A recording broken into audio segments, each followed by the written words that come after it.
We can still see you. And we're back here at the World Equestrian Center in Ocala, Florida for day 3 of the 2024 DEKA FIT World Championships. And bad news for all the runners out there. Your weekend is over as there is no more running, and it's time for the DEKA Strong World title. We'll have individual female and male races this morning, and then coming up later this afternoon are the 3 team races. I am Xander Keene. He is Luke Halterman. It's been an awesome weekend. We'll see a lot of familiar faces here today, but also some strong specialists coming in and trying to shake up the field and make some noise, starting with what should be a very exciting individual female race. We were talking just a couple of minutes ago, the top 3 finishers from last year, none of them are in the race today, but 4, 5, and 6 are in Raquel Ferris, Tara Jackson, and Janelle Teal. Tara and Janelle won 2 in yesterday's DEKA Mile, and 2 athletes that are definitely biased towards the strength and station components of the race. So they should be going toe-to-toe here this morning. Yeah, this is exciting. This is the last day, Xander. I would say my voice is definitely getting a little bit more hoarse and stuff. And, I mean, all the athletes, I would imagine fatigue is going to play into effect today. Like you mentioned, there is absolutely no running today. But, I mean, we still have the ergs. We still have the assault bike. There's still cardio output that need to be done today on this event. But, man, it is a different type of body builds that we're seeing today. Like I mentioned yesterday, I think we see more of the CrossFit-based athletes showing up. But also, too, we have all-around great athletes such as Tara Jackson and Rylan Shadegg that should show up and perform well today. So I'm excited. The WrestleMania Fitness this whole weekend has been phenomenal, and we are about to put on a great show for you today. Yeah, here's a look at the schedule again. This is the individual elite male and female, and then later this afternoon, with the races not taking as long, the time is condensed a little bit, but still a little break for these elite athletes. It's not back-to-back like it has been in previous years. So we'll see many of these athletes later on, whether it's in their gender's team race or the co-ed as well. And all of those relays should be very exciting. But, yeah, the individual, it's all about what you can do through these 10 stations. We're talking about a, 12 to 13-minute race for the women and maybe sub-11 for the men. We'll see. Man, that's going to be exciting.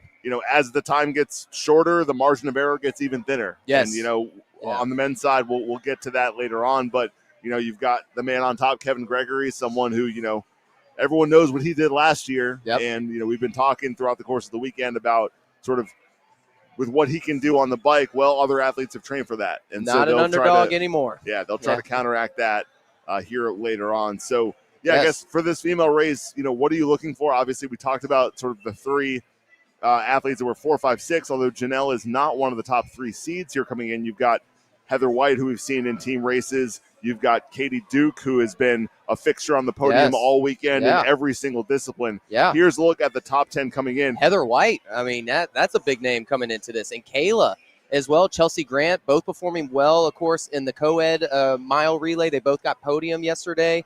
So don't count them out by any means when it comes to this DEKA Strong. Absolutely. A few of the athletes here in the top 10 are not on the start list today. Jess Petro, Harriet Coates, and Camilla Massa are none of them are here, and I don't believe Paige Woodall is either, but the majority of the top 10 is. And Kayla Cittadino, she won a world title with Kevin Gregory in the DEKA Mile yesterday. She also just won the Ruck DEKA Strong World Championship this morning. So she is ready then. Beating Kelly Sullivan in that event. So she's already warmed up, and now she gets to do it with less weight. Wow. So it's going to feel a little bit easier. Not that it's going to be easy by any stretch, but for Kayla, you do have that weight lifted and not having to use a rucksack through all the stations. So at least you don't have 20 pounds anymore. Absolutely. But that's an example of someone who's, more of a station specialist, although we did see, her run very well with Kevin yesterday. But, this is maybe her wheelhouse. Yeah, absolutely. She can fly on the burpees. So she is not anybody you want to go into the burpee pit against. And those burpees, how fast she does them are clean too. So if you're doing a burpee off with Kayla, I would just say watch out because she is definitely going to out-burpee you. And not shown on this list because she has the 11th seed time coming in, Janelle Teal. Phenomenal race yesterday in the mile.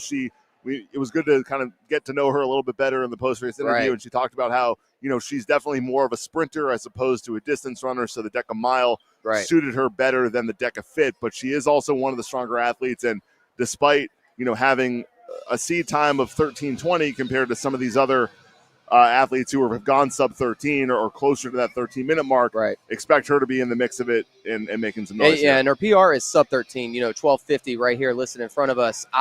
Janelle Teal is a podium pick for me today.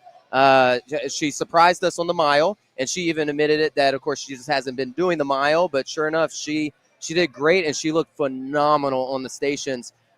She is a podium pick for me today. I don't want to doubt her ability whatsoever. Based off how she was performing yesterday, just showcases that she is a podium threat, no doubt. And I would love to choose Katie Duke. I think, unfortunately, this event particularly is not necessarily her strong suit because there is no running involved. But I wouldn't be surprised if it does come down to the burpees for her as well, too, maybe battling for 4th and 5th along with Kayla. But my money is on Tara Jackson winning this today. I have, I'll say Janelle second, and I got Heather White third, rounding out the podium. And this, I believe, Heather White's first attempt individually, if I remember from our interview yesterday. We all know what she can do on the bike as well, too. She's great at the station. She might be the person who plays a little bit behind maybe and then catches up as it progresses. And I think Janelle and Tara will be running away with it at the beginning, but that's going to be my podium picks for today. But watch out for Chelsea Grant, Brooklyn Nichols, Becca King, and also Sin. Sin was awesome yesterday in the mile. And Kayla and Katie, the battle out for that 4th, 5th, 6th positioning. Yeah, it's a good combination of some of the top performers, again, not the podium finishers from last year, but 4, 5, and 6 here in this race. You've also got former age group athletes stepping up. Brooklyn Nichols, someone who, again, triple crowned in 1824 last year. Right. And she has ranged all the way up to the DEKA Ultra and now here in the DEKA Strong. So to compete well at a event with 15 miles of running and all the station work with no running here, again, she comes in with a 13:06 seat time. And, these seat times, as we talk about, once we get to the DEKA Mile and the DEKA Strong, it's hard to put too much stock in the times themselves because all the gym setups are going to be a little bit different. Katie Duke presumably did hers in the same place where Ryland Shattuck and Grayson Kilgore did their DEKA Mile. So that's a very strong seat time. But it's a different ballgame when you're all of a sudden going at the exact same time as 13 other competitors all in your own lane. Correct. That's the one nice thing about the DEKA Strong format is with the mile, there is the element of sort of jockeying for position. That's not the case here. There's a lane for everybody. You go straight down, and it's who can do all the work the fastest. And Caleb Yates and I had this conversation this morning. There needs to be a gym world record and then maybe a world record for on the course, right? I think this is where we should really standardize our world records is here because this is a very even level playing field for every single athlete. Every single gym has an ideal setup, and all these times coming in here, I guarantee all these ladies, of course, said, make sure the rower is right next to the reverse lunges and the box overs immediately angled at here.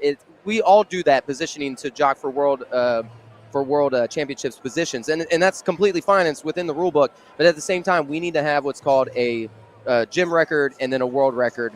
So based off how this format is, because not many people break world records on this particular course because of how the layout is. But I love this layout, and I'm glad we did it last year, and I'm glad we're continuing to do it this way. Yeah, absolutely. And, you see that in track and field in the Olympics. There's the world record, then there's the Olympic record. Now, that's different because obviously a track is a track is a track, wherever it is. Standardized, but with this being less standardized because of the positioning of the equipment, to your point, it definitely makes sense, especially if if DEKA Fit, as the years go on, continue to do this same exact setup straight down the line, then it is a, more apples to apples comparison of times over the years, as opposed to, again, trying to optimize your setup to make sure you get the qualifying time. 100%. And this one right here should be the one more acknowledged than the ones at the gym. Absolutely. So we're getting a look now. Our rabbits are getting situated. We'll start to get a look at the warm-up zone here momentarily. Again, as we've seen the previous 2 days, wall-to-wall action here inside the World Equestrian Center. Most of the female individual age group categories have completed their races and gotten their podium awards. I think a few of the men, the older gentlemen, I believe their age group categories are going now. You see a few on the down and back pushing the tank. So they're finishing up. The good thing with that, there'll be a completely clean course for these women for the first time today. Which is good. For the first time this weekend. Yeah, absolutely. Having a clean course on that is good. Hopefully no incidental collisions with the holder. The older folks, of course, because they're out here pushing themselves just as much as anybody else. Xander, I think when I was looking at the list and stuff, this weekend we're crowning 30 individual champions and 18 teams all 3 days. So in total, 66 world champions each day, which would be, well, we're looking at about 190 something world champs. Now, granted, a lot of them are probably triple crowning and this and that, so you probably don't have different names or for every single category. But that's how many world champions DEKA Fit is crowning. And people have conversations. Well, is it too much? Is this and that? Absolutely not. I think not everybody's elite. Not everyone's going to race against Ryland. Not everyone's going to be on the high end, such as Tara Jackson. So for you to be able to go to a gym and be competitive against someone who's just as old as you, and to be acknowledged on that standard as well, too, I think is just as important, because I think when it comes to fitness, you always want to have a structured routine and you want to prioritize how much more fit you get. And this is a great way of doing that. So shout out to all the age groupers and everybody else who's competing this weekend. Y'all deserve just as much as love as any elite individual. Yeah, because, hybrid sports in general, specifically DEKA Fit, it's only about 4 years old. And so you can't control young. How old you were when that happened. Right, I think it's very common, even going back to obstacle course racing. And now, of course, would have loved to have this when I was 15. For sure. Hybrid fitness, it's been a great opportunity for sort of people in their late 20s and 30s to get a second athletic career, I think present company included with the two of us. Right. But also you've got, people who happen to be, whether they've been lifelong athletes or not, in their 50s, 60s, even 70s when this sport comes up. And then on the other end, now you're getting generations of athletes who are in their teens when this comes up. Yes. And that's just a totally different thing, because the level is going to be raised. I mean, think about, the work being put out by a lot of athletes, most of them in their late 20s to 30s and some a little bit over 40. You're going to have a new wave of athletes who are now, 17, 18, 19 years old, as they continue to grow into themselves, into adulthood. I mean, it's going to be fun to watch. Yeah, it's awesome to see men and women in their 50s, 60s, former collegiate athletes, maybe former pro athletes. They finally get to dive back into a sport that makes them feel competitive again, makes them feel youthful, makes them feel fit, make them feel acknowledged. It's awesome to see a smile on their faces again. And then, like you mentioned, the 10, the 13-year-olds, the 14, the 17-year-olds, these are the future faces of our sport. And, man, just when you think, like an AJ Golick who's 24, or Ryland Shedeg who's also very young and in his 20s as well, too, they're going to be so decorative once their time is done. But, man, imagine a kid who's 15, such as a Mikey Music. I apologize if I butchered that last name. He's with Underdog. He triple crowned to 10 to 13-year-old, so acknowledgement on his end. But, man, he's going to have more world titles before he's 30, before anybody else. I mean, he's already accumulating them. So, exciting stuff. I think it's awesome, and I'm glad DEKA and High Rocks does it too. So, I'm glad our community in hybrid fitness racing is doing that. It's definitely special. And it's cool to have it all together in one place. It's not just like absolutely. They haven't separated the elite fields into their own weekend. I mean, that would be phenomenal in its own right. But to be able to sort of have every hour and a half or so an elite race with then all of the other competition filling out the time in between, it really keeps it going. It keeps the crowd here engaged, because whether it's people competing themselves, family members, significant others, parents, kids, what have you. I mean, there's far more people here in this building than there are competing. And now we're starting to get a look at some of the athletes. I believe that's Cole Walkington. Oh, yeah, Cole's competing. Yeah, that's right. For one of the men, there's Luke Hayes to his right. Another Luke. I'll root for you, buddy, just because I like your name. But, of course, we'll have the women first. Yeah, I would guess a lot of the female athletes are probably pretty much done with their warm-up. They're less than 10 minutes from getting underway. So who's your podium pick, Xander? Who you got for the women? I mean, I think it's hard to bet. I think it's hard to bet against Tara and Janelle with how they've raced yesterday. I think I like them for 1-2. And you know what? I'll go not off the board because we've seen her on the podium, but I think Kayla Cittadino's got a chance to make some noise here and fight for that third spot. That's a great pick. I pick Heather White, of course, rounding out the podium, but Katie, Kayla, Chelsea, and Brooklyn, and even Becca. I mean, heck, maybe even Caitlin Troy and Sin or Sherry Cardwell. All these ladies can easily move up. I mean, we've been seeing it all weekend. Just because they got a 13th, 14th seed right next to their name, that doesn't mean anything on a standardized course. So, and there is Kayla. You see, she was holding the red water bottle, just put it down, standing behind Dave Claxton. So she's ready to go. Looks like we're going to get our final athlete briefing here. You can see our female competitors all coming over to Dave Claxton. I'll be honest, though, I think we see a very similar situation that we saw last year when Rylan was ahead on Kevin going into the bike, and then Kevin made his move and, of course, won his first individual title. Heather White could very well, or even Janelle Teal can very well be the Kevin Gregory this year, while maybe Tara has that lead. But Tara is just so strong. I mean, she's a good representation of what strong and fast both looks like, for sure. Yeah, Heather White, I believe it was a 1 minute on the dot with transition time bike split during the DEKA Fit team relay with Bethany McChesney. So that's when she was probably having to hold back at least a tiny bit, knowing she had a little bit of running to do later on. Now you don't have that. And if that's going to be the station where she makes her move, we could see something pretty impressive. Yeah, absolutely. Each lady knows exactly where they need to sell their souls. They know exactly where they need to burn that match. They know where they need to back off maybe if need to. And they know also where they maybe need to burn a match early if they tend to fall behind, or vice versa, of course. So these are the best of the best right here. On the left side of the screen, Heather White. All the way on the far left, now just off screen, Janelle Teal in the lighter top next to her. We expect the two of them. You can just see them pretty much towering over the rest of the field, using that height to their advantage on the ergs. And Sen Golkina as well. Some tall ladies.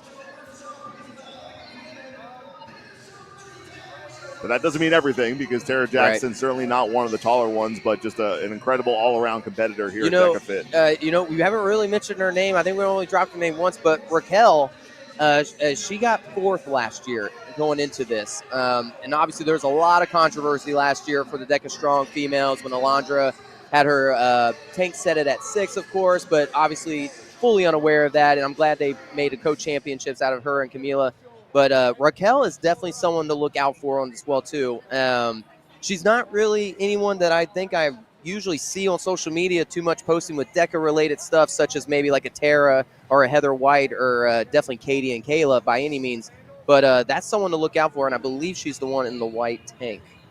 And she's someone who definitely is, trending toward the DEKA Strong. Last year competed in age fast qualifying time. Last year competed in age group 40 to 44, so one of the older athletes in this field as well. Did well in her age group in DEKA Fit and DEKA Mile, and then took fourth, 1 spot ahead of Tara Jackson, 2 spots ahead of Janelle Teal in DEKA Strong last year. So she is someone I keep name dropping, of course, Katie, Kayla, Chelsea, and Brooklyn, just because of those are faces we've been seeing all weekend. Raquel is the only one on this list that is coming in this 100% fresh. So watch out for Raquel.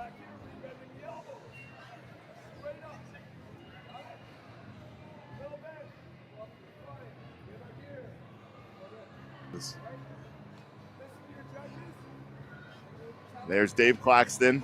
Don't know if he has any voice left, but he's at least looking like he's speaking. So he's standing. He's able to communicate. Yeah. It's been a long weekend of race briefings and judging for Dave. He's probably glad to not have to do a whole lot of running here, although he'll be moving back and forth, shifting between the competitors and making sure that the judges are upholding the standard as well. I'm most excited. Obviously, we're gonna try to interview Yancey later today after the elite men's team when everything's said and done. Also, Dave Claxton, though, I would love to sit down with him, get a quick interview, and just overall speak about how the weekend went and how he feels like his head judging and how the judging just went. Because obviously we had a lot of calls and still controversy of Magita's burpees with the DEKA Fit, even though they got first. Like there's still just a lot of talk, a lot of chatter. Not everything can be perfect in the sport, unfortunately. But I'll tell you what, this has by far been the less controversial DEKA weekends than any that we've seen. So I think this is a good step in the right direction. Absolutely. So final instructions being given. We've seen him demonstrate again.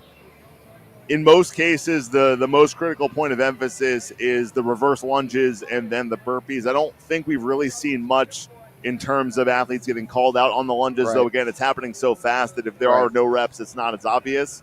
And if see if they anything, get one, called. I guess, but Yeah, and it isn't as costly as it would Right. be a ram burpee at the end of the race. So you Yeah. can see our female athletes getting their final words of advice, answering questions from Dave, whatever. Some of the male athletes warming up because they'll be going, 20, 25 minutes after this female race starts. You can see Al Walkington on the bike there. He and Cole with a maybe not a complete surprise, but definitely weren't the favorites in the male DEKA Mile team relay, but Right. came away with that championship yesterday at the end of the day. So They excited killed to it. see the two of them They killed it. with what they did on the stations, throughout the course of that.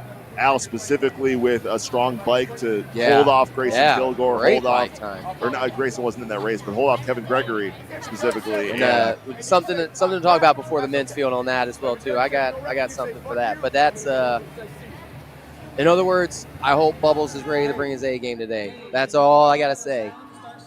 So it looks like we're getting All set right. to go as the athletes start to make their way over again. This is different.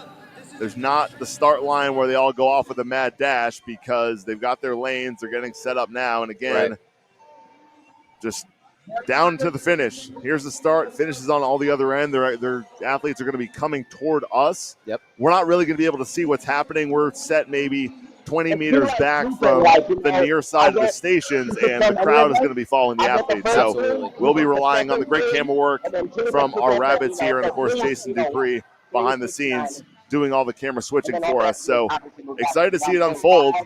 Looks like we've got our final race instructions here. The judges are in place in zone 1, and we're just moments away from getting started here in our elite individual female DEKA Strong World Championship.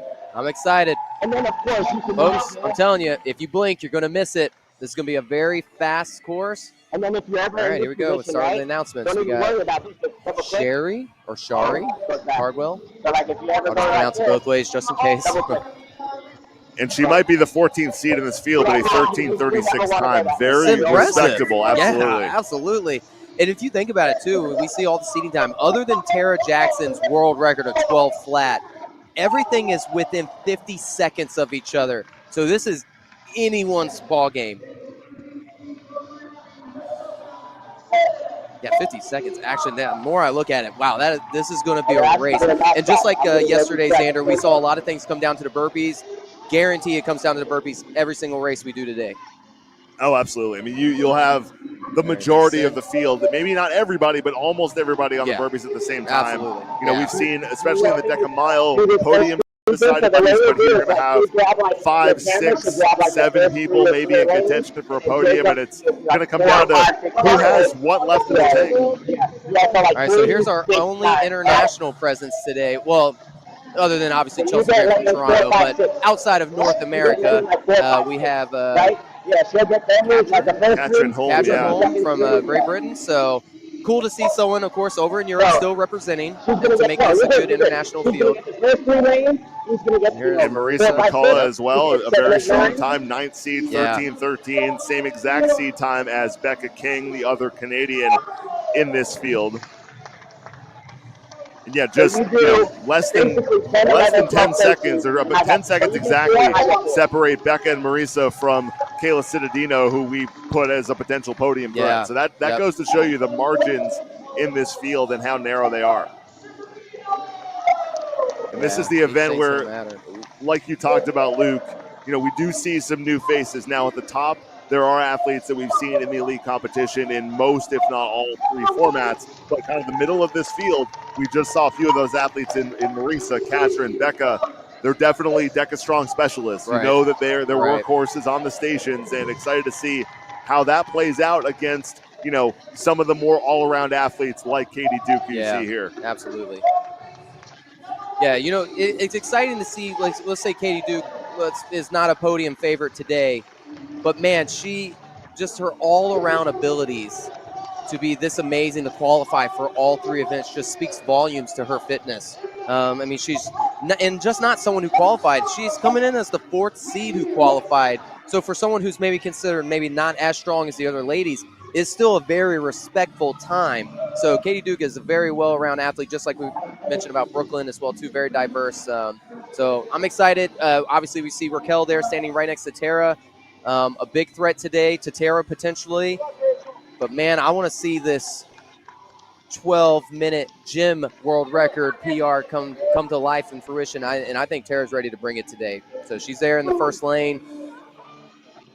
Yeah, they're going in order of seed, so that will help if the race plays out in that way. Again, Tara Jackson in the red and blue top, Raquel Ferris in the white top next to her, and then you have Katie Duke and Heather White all the way down. But again, Janelle Teal in kind of the lavender shorts, white top, Yeah, be on all the way on lookout. the other side. We're going to have Be to keep on an the eye on lookout. that because Yep. she's had a great weekend so far. Absolutely. Yeah. All right. This is going to be fun. This is going to be a blast. We're just seconds away from getting started here. Again, a completely different look to the start line as they go straight into their station. No running except for like the 4 steps for them to get to the mat. You're looking at maybe not even really a full 100-meter stretch in total length. All right, here we go. Yeah, if you think about it, it's more or less half of the DEKA mile run because the setup is very similar. So, yeah, maybe 100 meters, and you're talking, again, just a couple of seconds to transition between stations. So here we go. Again, these are the exact same stations, albeit positioned differently as we saw yesterday, Luke. So, again, compared to the DEKA Fit, you have the med ball sit-ups where you just hit the ball to the ground in front of you. Then you have the ball over shoulder as well. So slight difference from the DEKA Fit, but again, the work output is essentially the same. Yep. All right, wow, we have Marisa out there. This is going to be a bunch screws throughout the entirety, stations 1 through 3. There is going to be no shakeup. I don't think there's going to be any shakeup stations 4 through 6 either. The bike, there will be a slight shakeup of who maybe pulls away those 10, 20 seconds worth. And then from there, I mean, we're going to still see a group of 5 to 6 ladies bunched up together after Station 7. But that is when you'll see the podium separation. Until then, everyone's going to be right there next to each other, unless someone's going in at a tremendous pace. Right, and I'm not surprised that Tara necessarily wasn't the first one on the rower. I think it was Marisa we saw kind of get out there first. But if you're one of these athletes coming in as a lower seed, you have to go for it. Right, and it might work, it might not, but you're only going to find out if you try. Absolutely, yeah. If you're coming in at 13th and you want to finish 13th, that's fine. But why not blow yourself up to try to go for first in the process, right? So. And these athletes who are so strong on the rower, it barely even looks like they're working, but there's so much strength that they put through each pull that the cadence is low, but the output is very high. I guarantee Tara's pulling a maybe 135, 140 right now. 135 might be pushing it, but the thing with the strong, and I see this all the time, Xander, at my road shows, a lot of new faces when they come into DEKA. You're so fresh when you go into the rower. Those 30 lunges don't necessarily cook your legs too much. And these, and mainly guys, will go out at a 125, 130 pace, and they have no idea what's in store for them just because they think, box over setups, no big deal. So I try to always tell them afterwards, when they learn their lesson, when they're dying on the ground, that you should, in fact, pace yourself on the rower. As sometimes, in this case, maybe going a 145, 150 when you're very capable of doing a 130, 135 is definitely in the best interest because we all know the bike is where you make your moves. And there it is, Tara Jackson and Raquel, casually. Raquel right behind her. So our top two athletes have emerged from the rower, the top two seeds. But there's Janelle Teal. Yes. So here we go. Now a whole host of other athletes. There's Becca. As well. So we did see the first two, Brooklyn coming up now. Yeah, Janelle's going to be hard to watch because I know our camera focus is probably going to be more on Raquel and oh, man, this is exciting. Look at all the ladies on the boxes right now. The good thing about having multiple rabbits is I think we have some focus on certain ends, so we'll be able to switch back and forth. Obviously, we expect many of the top competitors to come from that far side with where Tara and Katie and Raquel are. All right, so Heather making her move also too. So our top Tara, four, Raquel, Heather, and Janelle, top 4, I believe. A little bit of separation there. As now, you have Marisa. I think Kayla is already out. Brooklyn on the sit-ups now as well.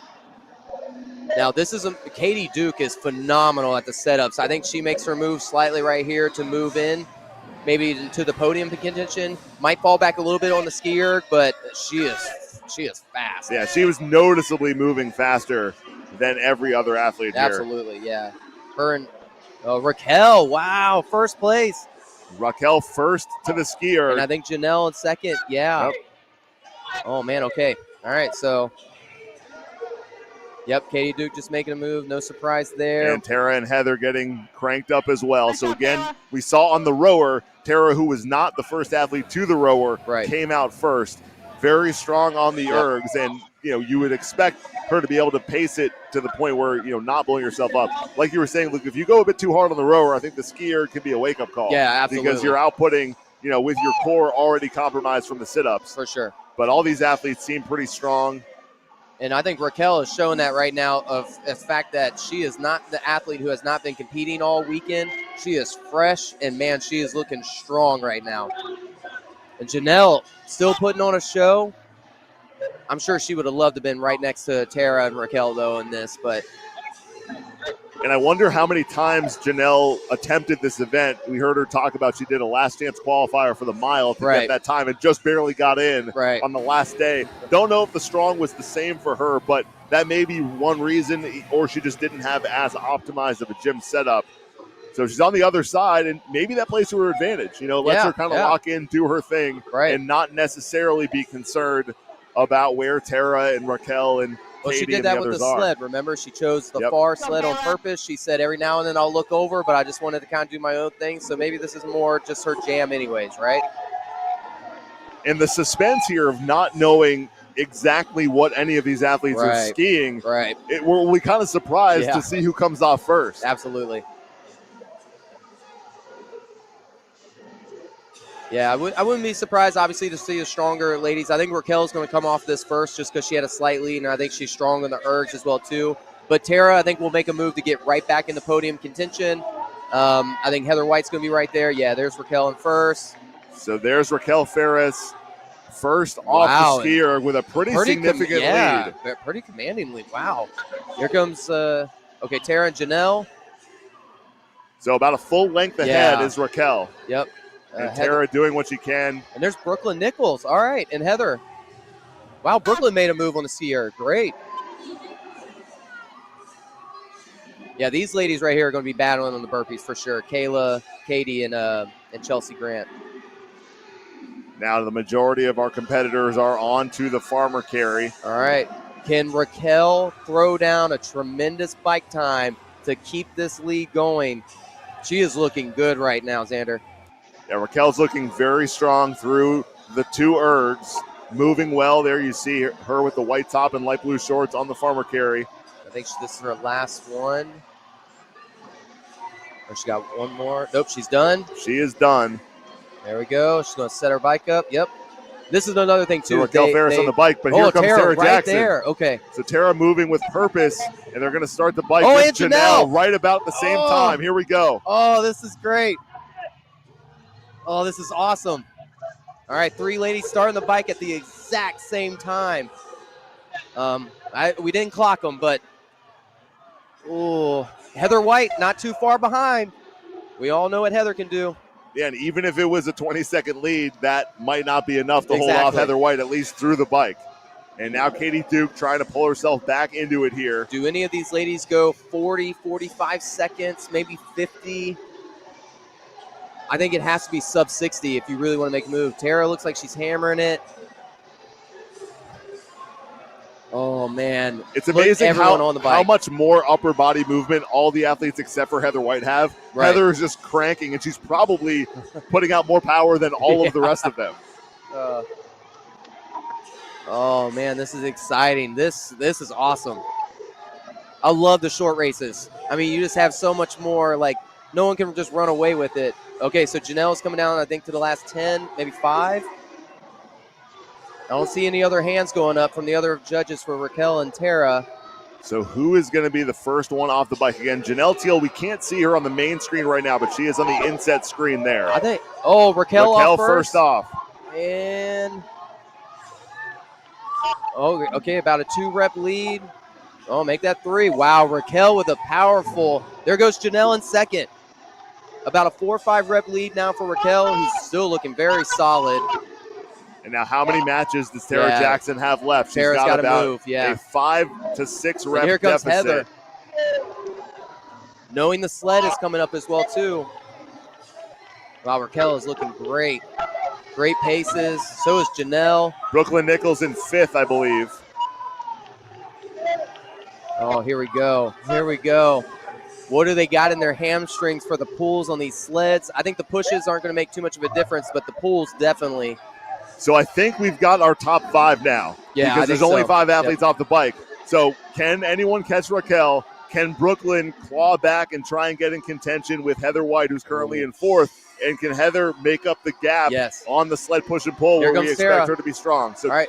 I think Tara moved a little quicker on those over the shoulders than Raquel did. And Janelle as well. So Tara. Okay, there. Oh, a slight.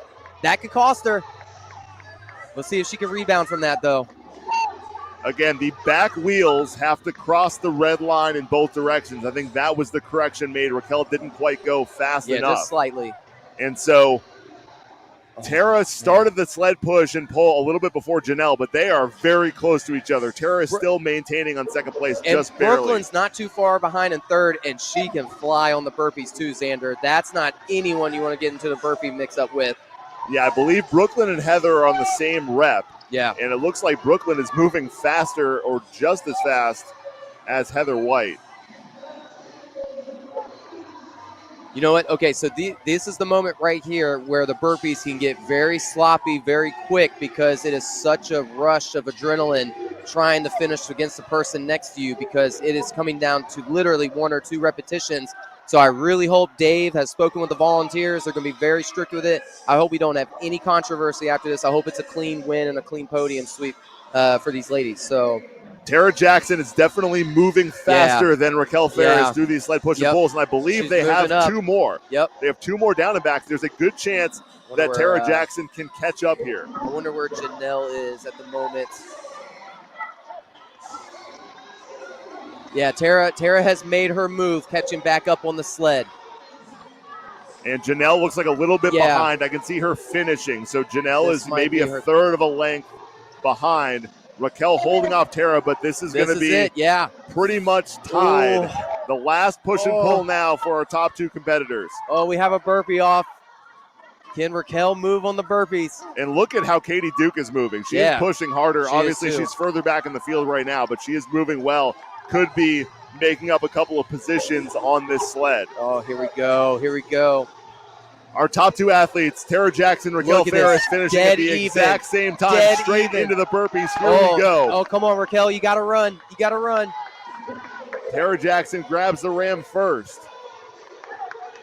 All right, we're just hoping these are some clean burpees. So far, so good Yancey, for Tara. Okay, we have Yancey and Dave right there on the top 2. Where's Janelle at? Oh, Heather. Oh, Brooklyn Nichols in 3rd with Janelle and Heather. Oh, man. Oh, this is exciting. This is fun. Tara Jackson, Raquel Ferris throwing the ram overhead with authority, working through these burpees, coming up toward the halfway mark. Again, you've got Yancey, you've got Dave. Yeah, Tara's moving with much more urgency than Raquel is right now. Can Raquel hold off Brooklyn and Heather and Janelle, though? Tara Jackson focused on the mile and the strong. She won the DEKA mile individual yesterday. Will she win the DEKA strong here? She's got maybe 7 or 8 reps to go. Coming up on 13 minutes on the clock. 3 more left. 2 more reps for Tara Jackson. Done. Wow. And Tara Jackson has won the Tara. DEKA Strong World Championship with Brooklyn Nichols. Oh. Wow. Wait. Hang on. Yeah, wait. Unofficial Tara Jackson. Because Brooklyn can fly on those burpees. Did Brooklyn Nichols cross first, though?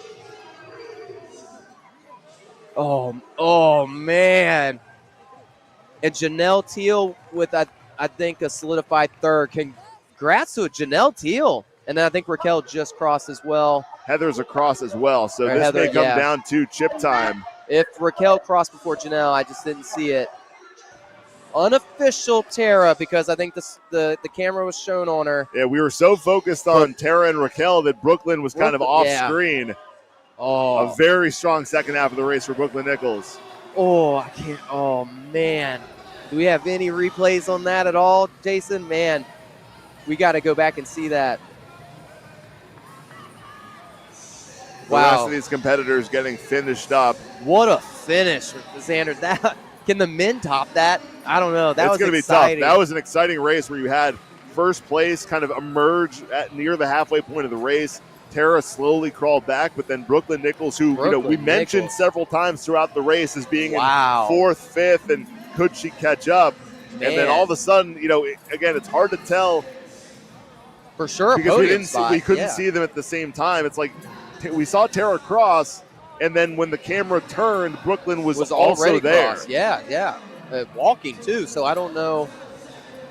Oh man, complete carnage. I think either Janelle or Raquel got third. I just didn't see Raquel cross. Heather White, I believe, with fourth. Man, what a race. What a race. And Raquel led that. So as of right now, we have it to where Tara Jackson beat Brooklyn Nichols by 4/10 of a second. And this is very much preliminary, but based on the live update online, the times, we have a 12:51.7 for Tara Jackson, a 12:52.1 for Brooklyn Nichols, and then Raquel Ferris, who I think we were so focused on what happened there that Raquel, who was only 6 seconds back, came across, and there was a fairly sizable gap between Raquel and Janelle Teal in fourth place. Man, congrats to Raquel. She led that whole race. Tara definitely moved with a little bit more sense of urgency. You could tell by after. That's the one thing about this setup, and I do enjoy it. When you're done with that sled, you do have to sprint over to those burpees. And maybe Raquel's legs were just a little bit blown up in the process. We don't know. But Tara definitely moved with a sense of purpose, already got one whole rep ahead. And you could see it in her that she just had a little bit more gas left in the tank to finish strong. But and having no idea about Brooklyn. I mean, there's no way. Brooklyn was about 6 seats down. So here we go. Here's a look at it. This is a great view because we're going to see in the red shorts right there. Yeah, Brooklyn on the right side of the screen in the red shorts. And look at that. Putting the Rams down at the same time. And Tara Jackson just and look barely. At that stretch by Brooklyn. And Brooklyn stretching the timing chip. It looked like Brooklyn was moving faster, but Tara did just enough. Man. What a great look. There's our pylon cam that we were hoping for. Finish. What a fit. 4/10 of a second. I don't think Brooklyn's mad about that. No, especially, I mean, this is her first year competing in the elite, stepping up from the 1-1-1 Triple Crown in the 18 to 24 age group category last year. And so I think other than the mile, she has probably podiumed in every single category you possibly can. Now with the ultra, man, Brooklyn Nichols, watch out. I think that's another younger athlete as well. Man, great job. And great shout out to Janelle Teal. She just missed out on the podium, but she finished in a higher seed than she did last year, coming in at a lower seed. Janelle Teal killed it. She did the best she could, and she just wasn't in the other side of the ladies. I don't know if that maybe played into effect a bit or not. It's hard when you get to the burpees if you're not there in the mix, but man, she had a great performance as well. But Tara Jackson, another world title.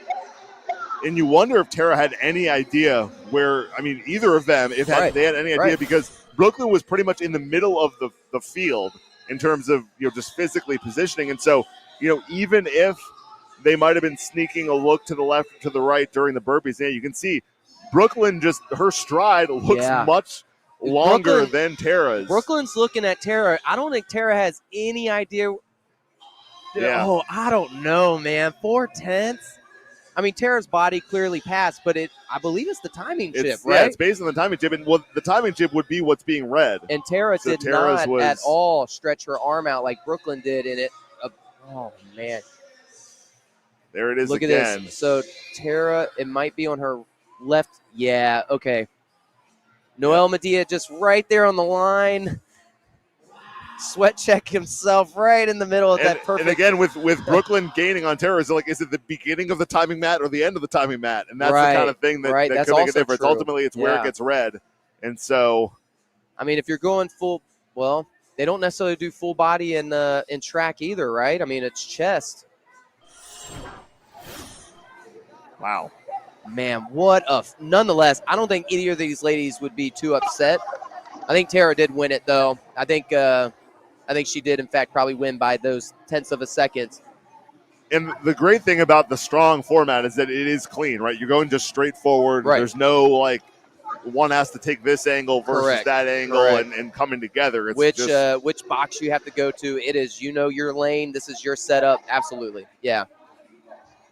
And how about Raquel? She went for it. She emerged as kind of the race leader through the early stations, but and she got her podium. Yeah, even though she went out a little bit faster than everybody else, she pretty much was able to sustain it. Fell back a tiny bit on the burpees, but only 6 or 7 seconds behind Tara and Brooklyn. So Tara was definitely faster than Raquel on the burpees, but we don't know exactly how far back Brooklyn was going into the burpees. Clearly would have had the fastest burpee time of any of these athletes. Yeah, for sure.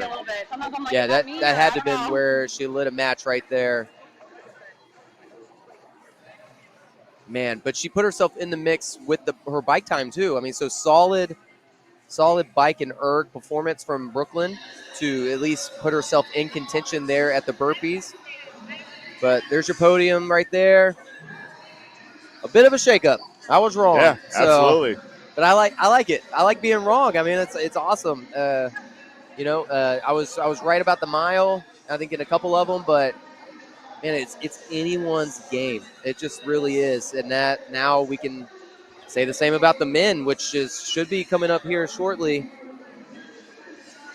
Yeah, the men should be just a few minutes away. So with Tara Jackson, how many world championships now does she have? 1, 2, 3, 4, 5. This will be her fifth world individual championship. Yeah, individual. Well, yes, I counted her teams yesterday. So, which she will be in teams again later today with Michaela Short. So, wow, what a great weekend for Tara so far. So she's 3 for 3 in everything that she wants to be in, or everything that she's competing in. Excuse me. Let's see if she goes 4 for 4. Yeah, and we saw the misdirection. We saw Tara warming up before the individual fit on Friday, and thought she might be competing. We had heard maybe she wouldn't be, and she told me in the interview is due to her stroke that she had recently, which of course, I mean that's a very serious medical condition and whatnot. That she not necessarily is discouraged on her performance. Obviously, she can perform at a high end. It's more her recovery time. And she feels like she needs more time to recover. So she's going all in because she knows she has the teams that she's doing this year. And with these being shorter events, probably helps the recovery as well. Yeah, absolutely. All right, well, I better see something just as exciting. I was going to say, how can the men man. live up to it? Now, granted, we're going to see like 5 or 6 sub 20-second bikes coming up here, so that's one way for it to pay off. But Xander, there's another European in this mix. It seems like. Jacopo de Pra out of Italy, third fastest seed time, just Jacopo. 1 second slower than Ryland Shadig. So wow, okay, and maybe. I just don't know which gentleman that may be. Who looks Italian out there? Maybe a mustache, give it away. Well, we should have the intro cards pulled up when they do the call out, so that will help. Well, based off the list that we see here, most of these gentlemen have been performing all weekend.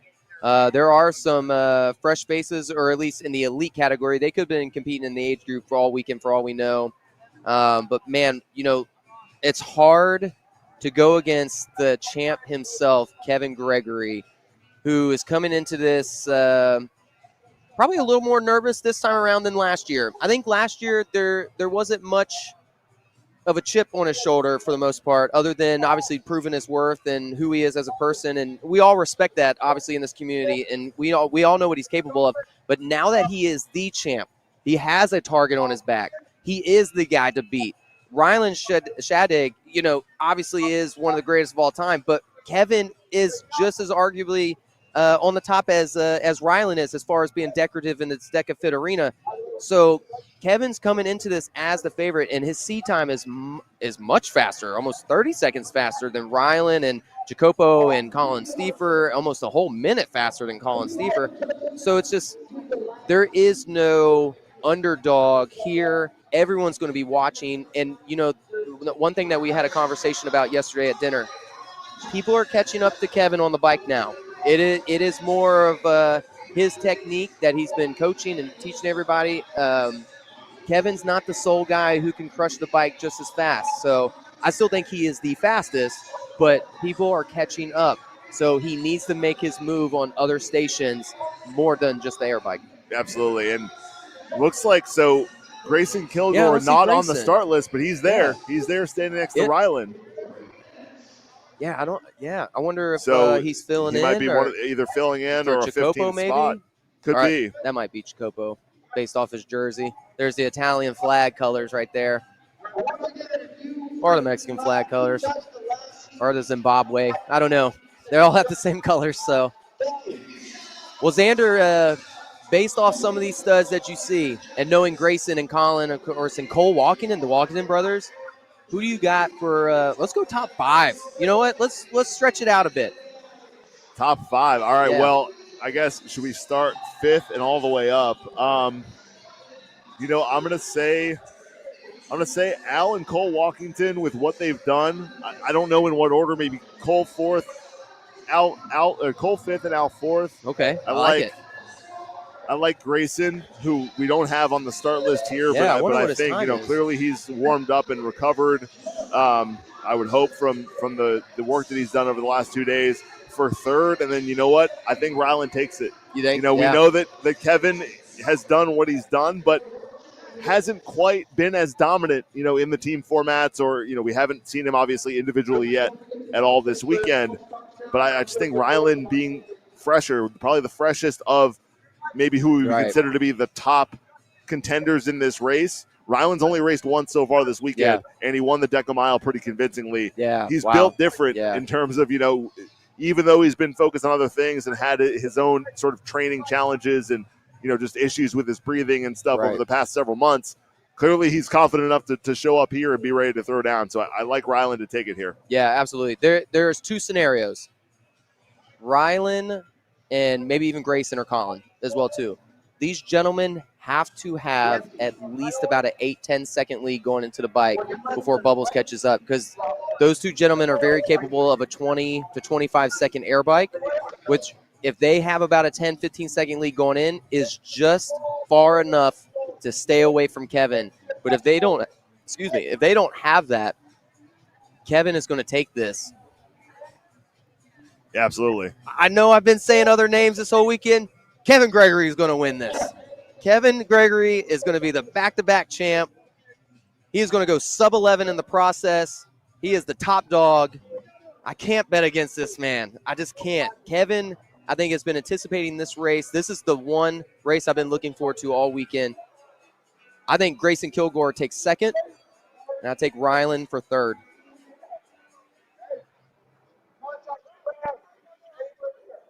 So that is Jacopo in the jersey. Okay. We weren't 100% sure, but we are. So But don't call out or don't count out Colin Steve for making a move for podium. But I got Colin in 4th.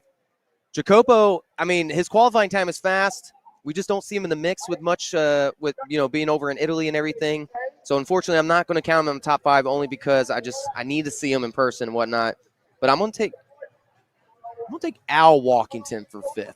Because Al threw down a great bike time yesterday. Yep. It was, no shade thrown at Cole, of course, but I got to at least pick one of the Walkington brothers. I'm just going to go with Al. Cole gets a lot of the spotlight, so. And you see the 2 of them, the matching red heart rate monitors that we've seen all weekend long. They teamed up. They took down Bubbles and Zach Tate in the DEKA Mile yesterday.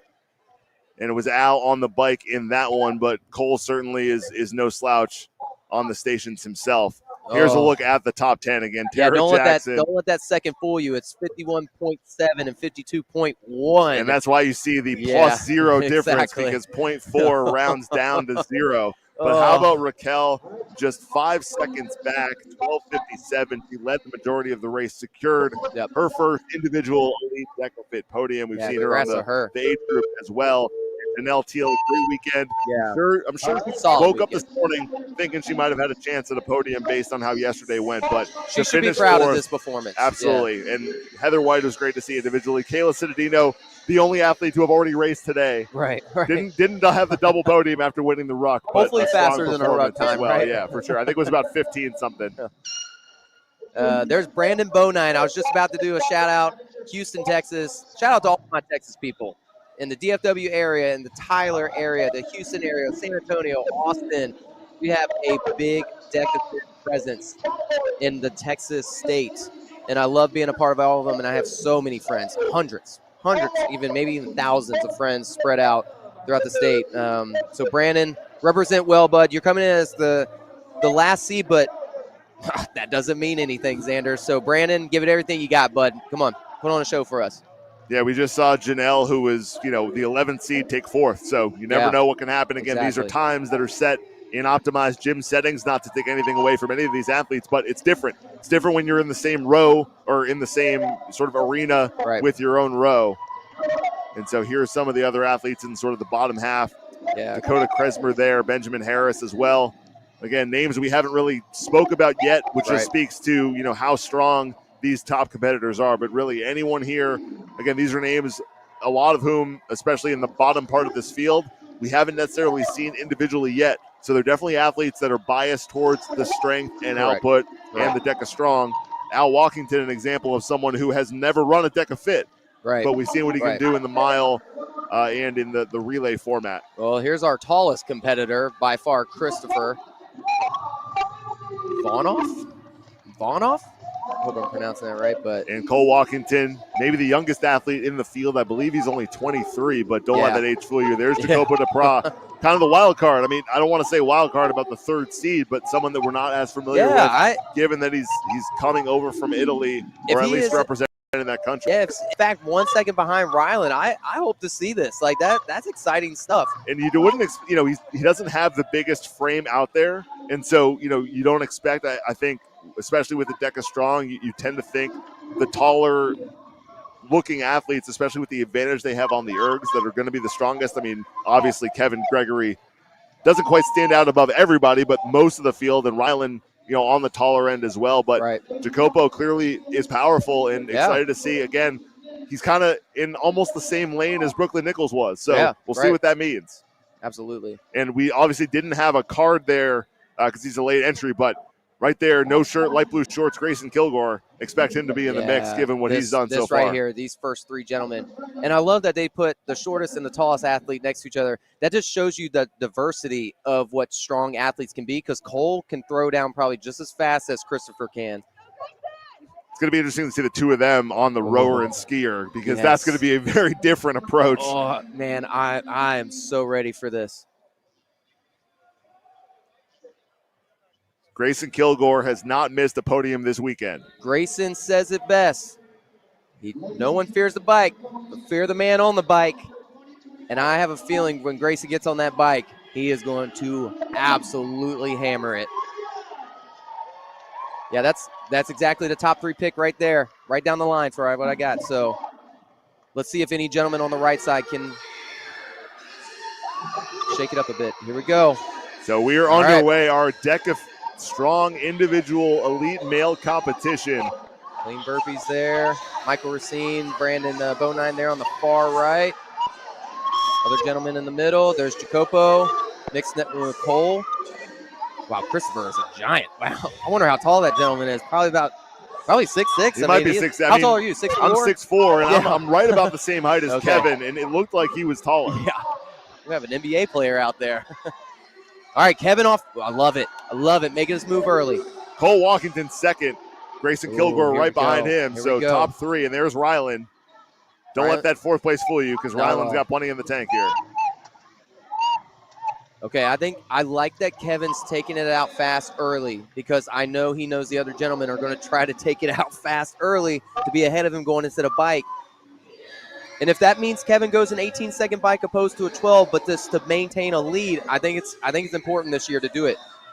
And I could see Christopher Vonhoff there looking to the right, looking to the left, trying to see what Cole Walkington is rowing. Yeah, I wonder what these paces are. And there's Jacopo, Colin Stiefer. Yeah, Colin Stiefer, Al Walkington right there. These paces have to be about 135, 140. Yeah, there's not as much room here with the way that they have these set up, so we can't quite see. Yeah, but 141 there for Cole. Yeah, so 140. Who sells it a little bit on the rower, though? Who maybe goes in the low 130s? Do any of them? Or, I mean, does one person maybe say, you know what? Let's shake it up a bit. There's, for Al, 144. Look at maybe 142. 142, yep. Yep. For Colin. So I kind of expect Kevin maybe doing about the same thing. It's amazing how much more relaxed Kevin looks compared to Ryland, but they're both, don't let that fool you. Ryland isn't selling out too much here. Both very much in the pain cave. As you see these other gentlemen, such as Dakota and Luke and Tim and Benjamin. Looks like most of the field is past 400 meters here. Yeah, all the fours are up. Expect the same exact thing. Kevin off first, solid row time. And Ryland making his move in second. So Kevin Gregory, Ryland Shattuck, and then about five guys all together. Wow. Ooh, I think Colin has a slight 1 rep advantage. Oh, man. Oh, this is fun. This is good. People at home, I hope you're watching. So Cole Walkington had been in second place, but being one of the smaller athletes, not a surprise to see him fall back to the pack a bit on the rower with plenty of race to go. Again, everybody on box step overs at the same time. Most of them are very dialed in terms of their movement. And Kevin Cole first, Walkington. but then there's Cole. So again, kind of the more dynamic movements, Cole's going to have the advantage over some of these bigger athletes. Yeah, so Grayson, the only man facing the other direction, and Jacopo, same way. They want to be facing going into the ski erg. Let's see if that pays off. That could be an easy 0.4 of a second move right there, right? Which we've seen give you the margin of victory. Absolutely. Oh, man, all these gentlemen within 10 reps from first to last. Cole Walkington first, Kevin Gregory second. I'd expect Kevin, though, to pass Cole. And here's Grayson with his Hulk smash. I did that yesterday at the DEKA Mile, and I did it on purpose. It actually does help. So, Grayson, I'm taking it from you, bud. I mean, thank you for the help. Obviously, none of these athletes are watching the stream right now, but I wonder if they're going to go back and try that in training at some point, because true. I think Katie does it too. Yeah. So they do it, they work on it in training together. It's the Idaho smash, actually. Let's call it that. Jacopo right there in the mix as well, too. Right there next to Colin Stiefer. All right, who comes out of the erg? Now, this is where maybe the 2-3 second margin maybe becomes now 4 to 7 second margin, I think. Kevin Gregory, Grayson Kilgore pretty much in sync with their movements here. If Kevin's got a lead in the bike, it's over. These guys cannot let Kevin go into the bike first. He didn't go into the bike first last time, and he obviously came out very, very much on top. So does someone go a little bit harder on the farmer's gear? You have to. And on the skier, you have to. I think Ryland's going to do that, and Cole clearly is making a move right now. Christopher Von Hoff there on the left, Cole Walkington. Does Grayson make a move? But, God, I mean, Kevin could easily just pull a 135, 140 as well. Again, Cole Walkington was the first man into this station. Kevin Gregory, though, right behind him. All right, last 400 meters for a lot of gentlemen. Look at Christopher Von Hoff with that height. He's barely having to lean over much to get a full extension on that. I wonder if that compromises you, actually. Is that Colin? Yeah, I think it was Colin off first. Oh, look at this. And Christopher right there with Cole and Grayson. Oh, what happened? Did he throw his dumbbell? Oh. Uh-oh. Oh, yeah. So it looks like Grayson Kilgore, something happened there. He's but Colin struggling Stiefer, a little bit. So look on the right side of the screen, folks. I think he's right there in the lead. Yeah, Colin said we talked about it. Is somebody going to try and beat Bubbles to the bike? Looks like Colin Stiefer is the guy. Ryland is walking right now. Oh, Ryland looks like he's hurt. Yeah, Ryland and Grayson both didn't come off the ski erg very well. Ryland sets it down. Struggling here. I think Ryland's done. I think Ryland's tapping out. Oh, I wonder what happened there. Oh, Christopher done. Von Hoff done. And I think he's in first place. Yeah. Okay, here we go, folks. Here we go. And here's Kevin Gregory and Colin Stiefer. Christopher, let's see what he's got. And then Grayson's still in it. Cole walked in as well. Look at Christopher go. Man. He's getting cranked up. Kevin hasn't even started yet. Colin Stiefer is in full extension now. Here comes Bubbles. Grayson Kilgore, who dropped the dumbbell, he's given whatever he's got. Oh, and he didn't start it. Oh, he didn't hit the start button. Oh, man, that's going to cost a few seconds. All right, Christopher falling off. Can Kevin pull away? Can Kevin do it? Keep an eye out on Colin Stiefer. He's kind of on the far side of the screen. It. Bubbles is off the bike first. Kevin's off with a pretty commanding lead. 3 reps. Oh, there's 4. Let's see if Christopher can bounce back. Moving it. It's still in. Drop back to second. So Kevin Gregory in first, Christopher Von Hoff in second. The 2 tallest athletes. Wow. Colin Stiefer finds himself in podium position. He's looking tired. Who's got enough left in the tank? Grayson Kilgore powering through. Can Grayson get back on the podium after dropping the dumbbell twice? Yeah, I wonder what happened there. Grayson's been running all weekend, so I imagine fatigue is definitely there. Look at what Kevin's doing. Al Walkington now. Moving closer to the sled. Very tricky. I like it. I would assume it's within the rule book, but look what he's doing. A little bit of a bobble there for Kevin, but he's done. So Kevin Gregory straight to the sled first, and he's got now this is his a race clear lead. Kevin Gregory's race to lose. Yep. He's got the tank push and pull in burpees. Did Christopher Von Hoff sell out too much on the first 15 cows of the bike? Can Colin Stiefer, there he goes, who's done, climb back into it? I don't know if Christopher is in the – yeah, okay, so Colin's – all right, so Colin's still in third place, solid third. Looks like I think Kevin and Christopher are on the same length, so Bubbles is a little bit ahead. Man, I love it. Dark Horse Christopher coming into this, shaking things up. Absolutely demolished that ski erg. I mean, the fact that his arms reach higher than the actual top part of the ski erg probably speaks volumes.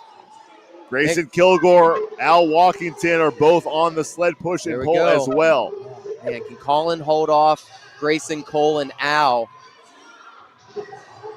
And can Colin catch Christopher? Can Christopher catch Kevin?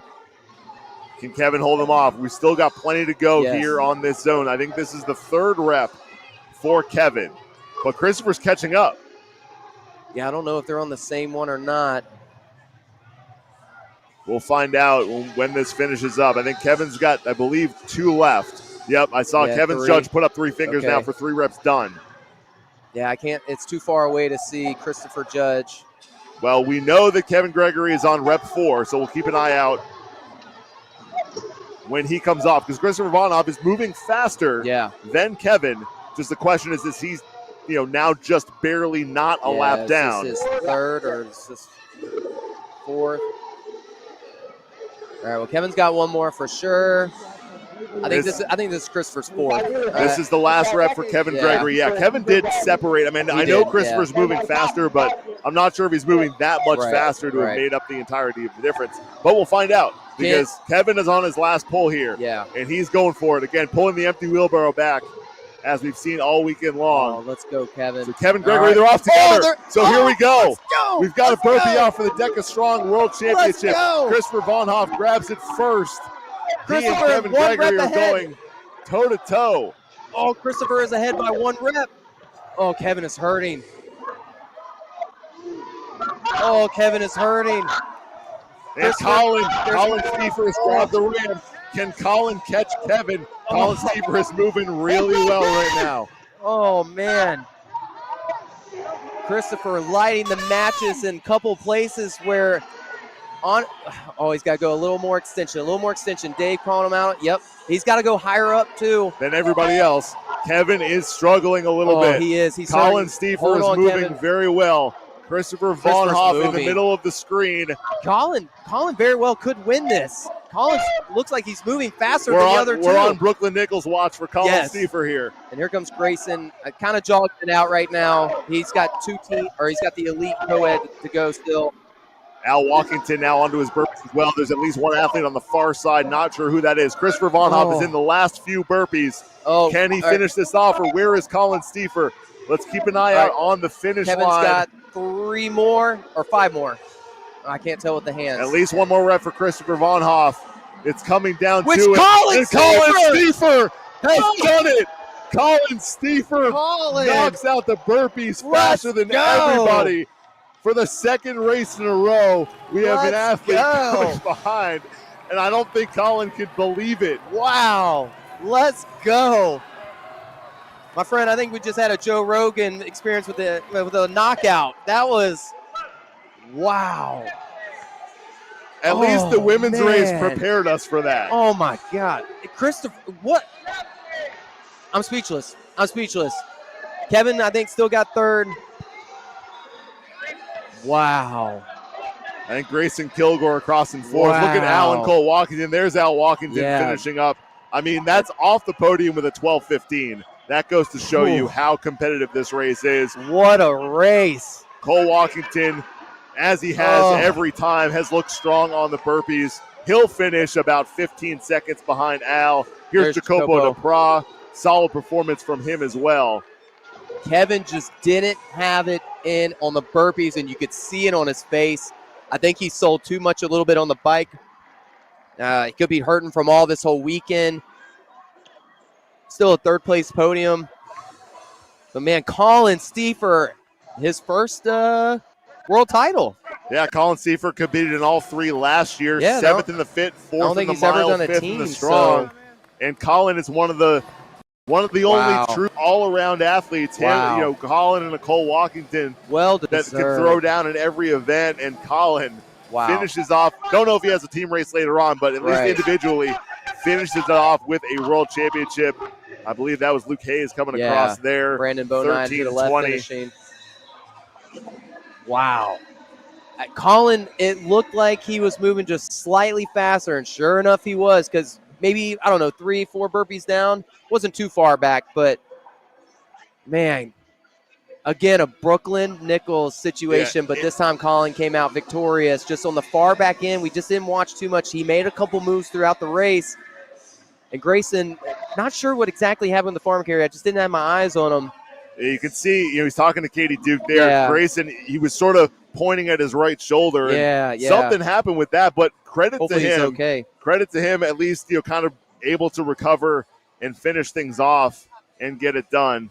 Grayson Kilgore, a great effort. I know, coming into the race on the start line, I'm sure he had in his mind getting back on the podium again. Yeah, of course, I think when we saw him drop the dumbbell on the farmer's carry, which is a station that, I don't think an athlete of his caliber would have any issues with normally. It was, kind of amazing, with not sure what happened with Rylan either, whether it was just, tipping over too much, but, kind of the two of them within 10 seconds of each other seemed to have issues. And then all of a sudden we realized how far Christopher was, in front of the rest of the field. But look at this, Colin Steefer.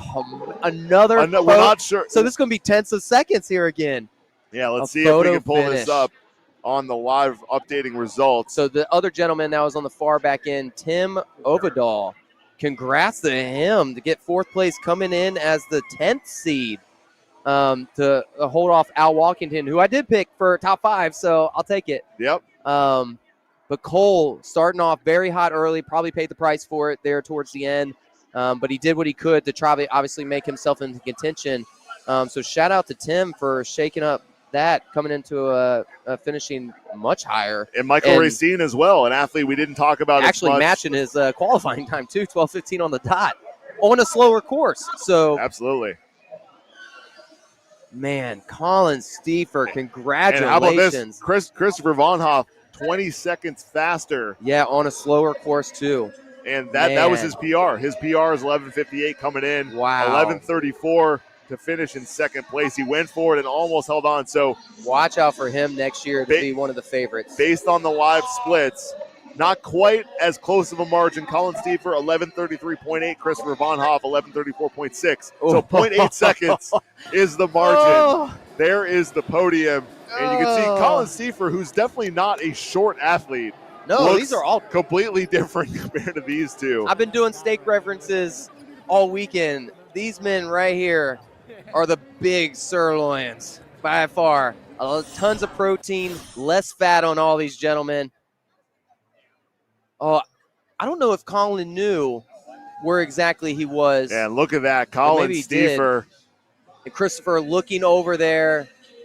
And I don't know if Christopher knew Colin was there. You know? I think Christopher might have looked to the left to Yeah. see, but then with the pole, you never know. I mean, I think Christopher might have sensed that something was happening because he did what Brooklyn did, right. You know, put his arm out. Smart But, thing to wow. do. I mean, in the moment, a lot of times you just don't even think about that. But you know, Luke, it's interesting how these two races played out in that you had, you know, in both cases, two what you would consider, I mean, not that Tara is necessarily a station specialist, but two athletes that are probably a little bit stronger on the stations as opposed to the running in the lead. And in both cases, a more all-around athlete moving faster on the burpees made up the time. And you can see there, Grayson. His left shoulder, it just dipped. Hopefully everything's okay because, of course, we're going to see him with Katie Duke later today, which is definitely a favorite to win. Yeah, you can see Grayson, he dropped it and dipped, and then on the way back, he kind of stutter stepped there for a second. So whatever happened with that wasn't feeling good. No, and he clearly backed off the pace a bit. I think he felt it maybe on the air bike. But Rylan walking, he was kind of limping. I don't know if something's wrong with his ankle. Congrats to Cole, of course. Awesome weekend for the Walkington brothers, huh? And are they great job, Tara. What's that? Hey, don't worry, we'll talk about it on the interview. But man, yeah, we got Tara Jackson right here. Xander, I'll let you have first interview, bud. We can get both. Oh yeah, that works. What's that? Oh, I have no idea. It looks disgusting, though, doesn't it? I'm sure it's delicious. That's right. Yeah, I forgot we had two headsets. Yeah. I was like, what the hell? I'm on fifth. Okay. That's last year. Yeah, don't look at last year's results. Yeah. All right, we have with us your 2024 DEKA Strong Female Elite World Champion, Tara Jackson. Congratulations on your win today, and what a close photo finish. 0.4 of a second between you and Brooklyn.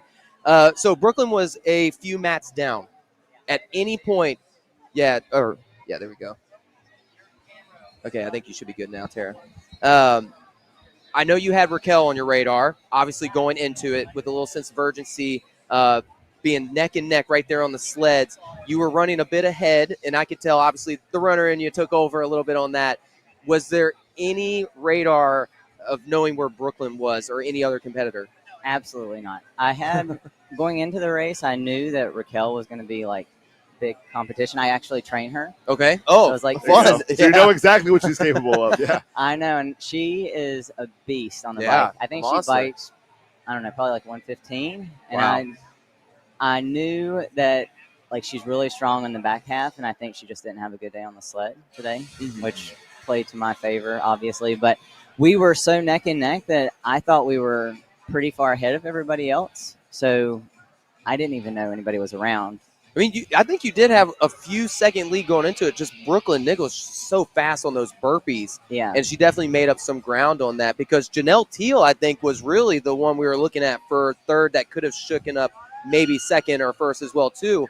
So we really didn't even have our eyes on her. But obviously your sense of urgency definitely kicked in with the sled. And you could tell based off how when you were running it and to Raquel running it, how maybe the legs were a little bit more smoked on Raquel's end, obviously, than yours. But obviously going into the last 20 burpees, talk us through it. I mean, it was leave it all out there? One burpee ahead. So Okay. I was just like, stay one burpee ahead. Okay. So I think I was trying to match almost what she was doing and was feeling pretty good with that. But, I mean, I don't think I had any more left in me. But, but definitely, like, it would have been very sad to lose that way.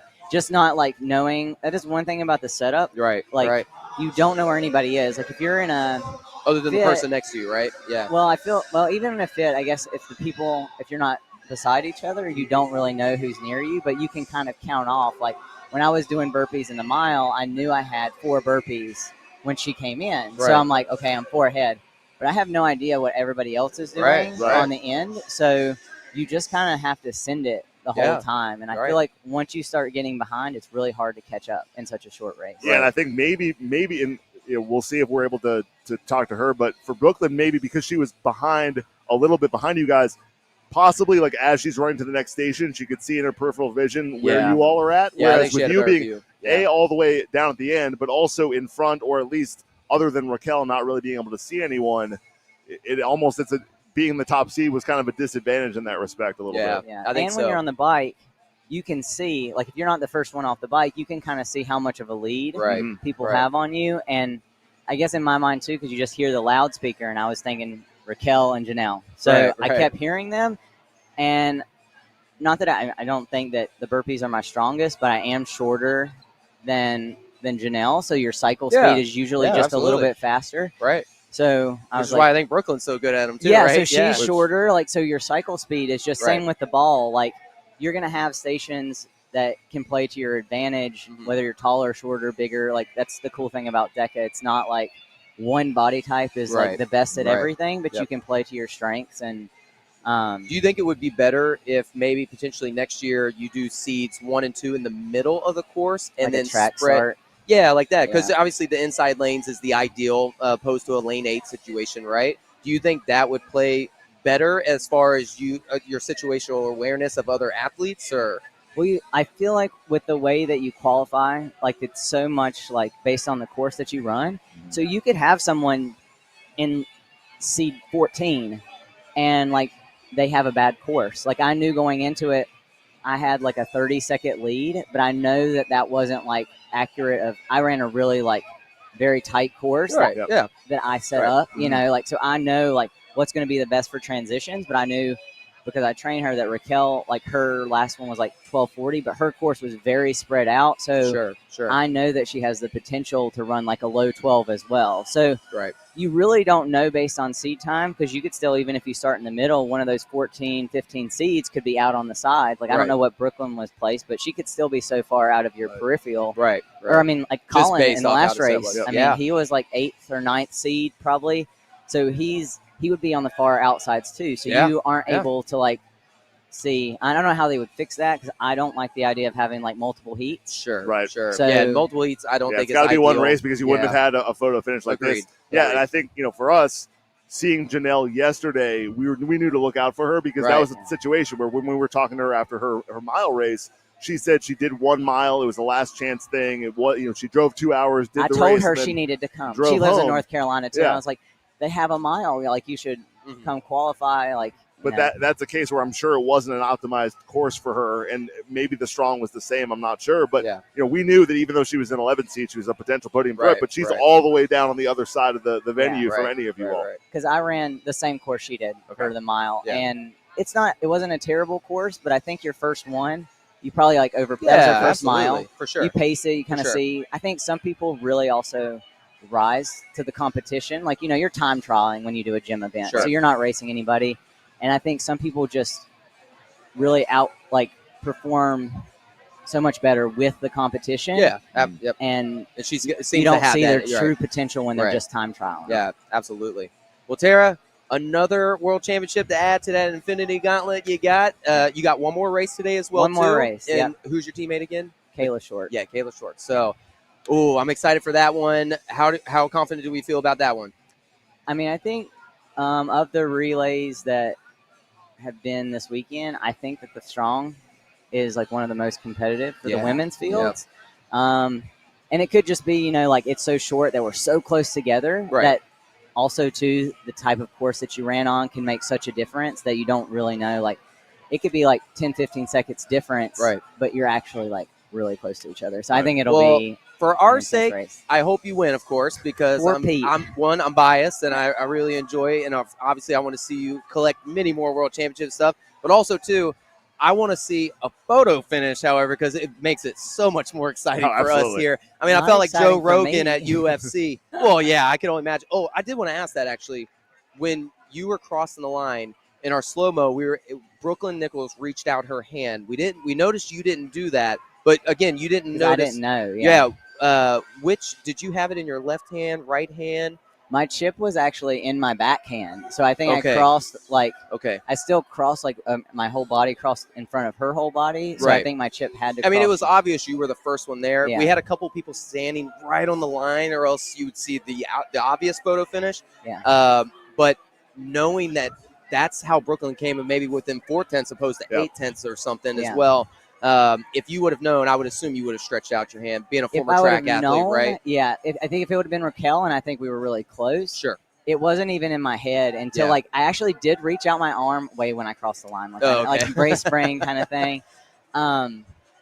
But Was there a moment that you knew when you were ahead of Raquel, though, that you were just like, okay, I can kind of like just not necessarily sprint across, just kind of jog across? Because if you would have just kind of walked across, maybe threw your hands up, I would have lost. we could have had, yeah, exactly. We Yeah. could have had a different scenario. Was there a moment of that, or was it just you're I think already you're in so urgency close, mode? like you're in urgency, Okay. like that.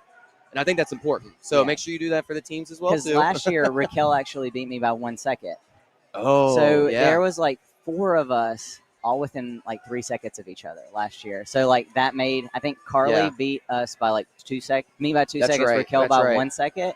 And that reach across was the Made the difference difference. between like podium Gotcha. and fourth. Yeah. and Yeah, fifth. and I mean, for us, like, one camera was focused on you and Raquel, one camera was on Janelle, and Yeah. so like we That's saw just you like last year. finish, Yeah. and with then Alondra. Oh, was it? Yeah. Same yeah. thing with Alondra. Like nobody was focused on Alondra, and then she just comes out of nowhere Yeah.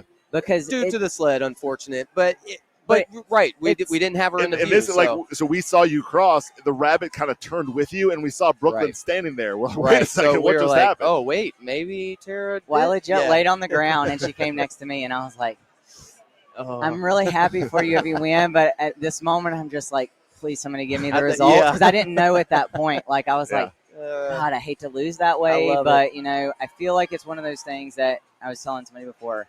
Like some days it's your day, and some days it's somebody else's day. Well, And Tara, so- it is still your It's still day. my day. It is still your weekend. You have claimed a world championship title in all 3 years in some capacity or whatever category that may be.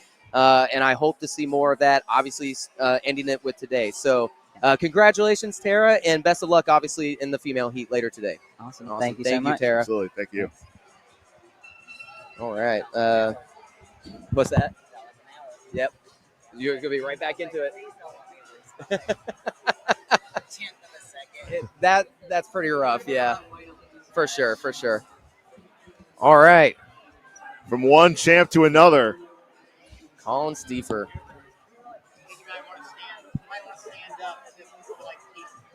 Oh, okay. All right. Oh, is he about to do teams, or is he about to go back out? Oh, does that mean we got to stand? I'll definitely look like the short one here.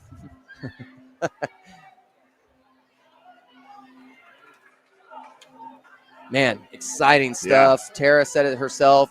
Lord, please don't let me lose by 1/10 of a second. I mean, it's good to hear that she didn't know either. You know. Colin, do you want to stand or sit? No, sitting. Okay, all right.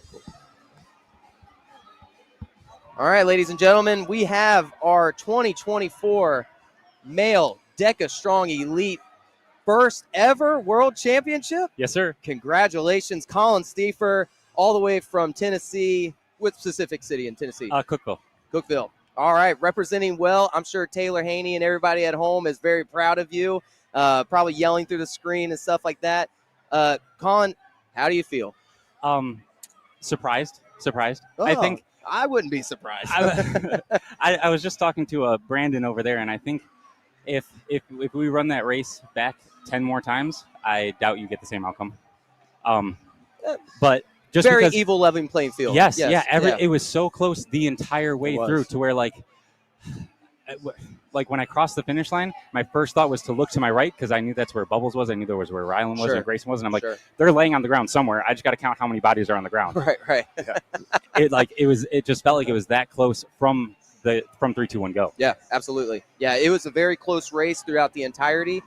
We saw Christopher making moves. Oh yeah, and he's like 1,000 feet tall. yeah, Yeah, I absolutely. mean, he's noticeably taller than Kevin, who's easily the tallest other Right. athlete in the field. It was, Right. Yeah, Very recognizable, and he lit his match very early on in the race, and after the ski erg made his move in the first place, and we knew Kevin obviously was going to do the same and coming off the bike, but it appeared that Kevin was dying off just a bit at the burpees, and you could just see it in his face, holding on to what he can, and Christopher was moving slightly faster, and man, when you came on screen about maybe 2-3 burpees down roughly, you could tell noticeably on the back end you were moving just faster, but we weren't sure if Christopher just had an edge on you, but you clearly made up that one burpee difference, and ultimately cross the finish line first. And so I am with you on agreement that if you ran that race 10 more times, there could be different outcomes. Mhm. But I wouldn't put it past yourself and anybody that you wouldn't have won it a couple more times doing so.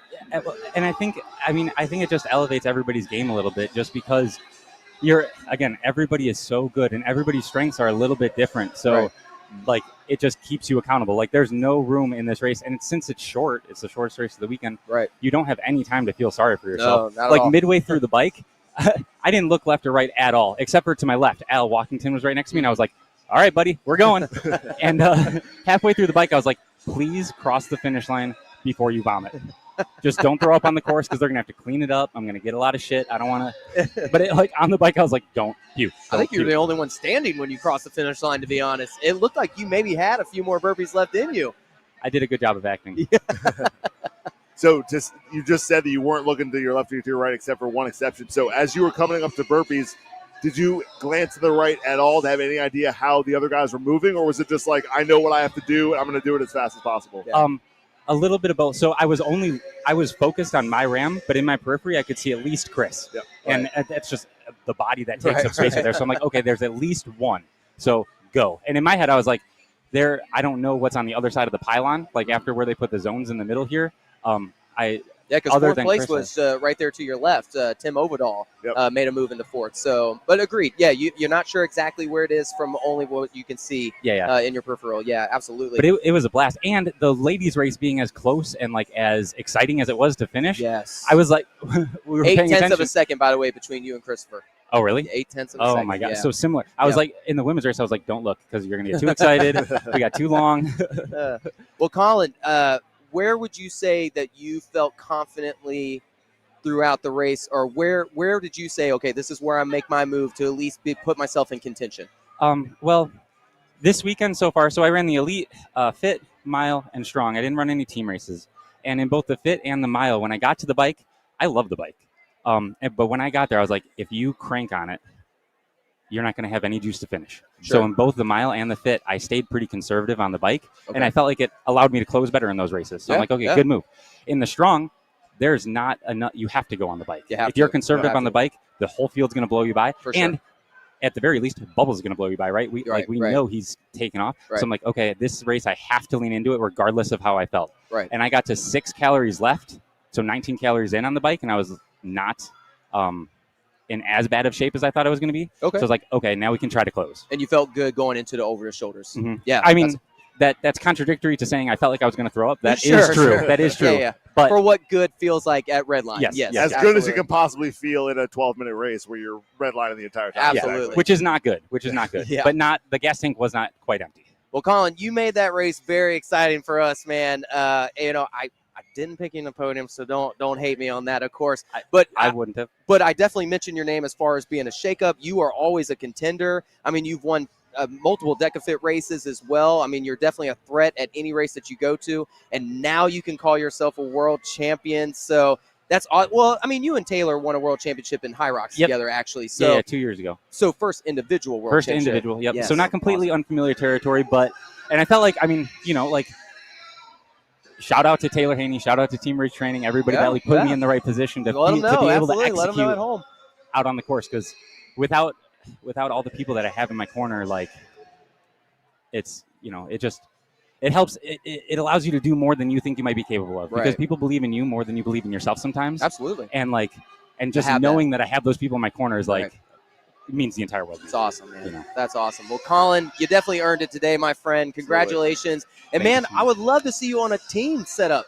Last year we hit it. It just didn't, with schedule and when we hit qualifiers and stuff, it just didn't work out. Yeah. But I love the team races. That's right. You and Colin did a mile together. Or, I'm sorry, you and Taylor did a mile together, correct? Last year. That's right. Yep. Yeah, and we lost to Megita and Eric. That's right. Yeah. And that was a pretty close because race. I chose you all to win that one. So I was confident to say that one for sure. Let you down. I apologize. No, you did not. Trust me. You're fine. But, man, hopefully, next year now, you're going to be coming in as the top dog.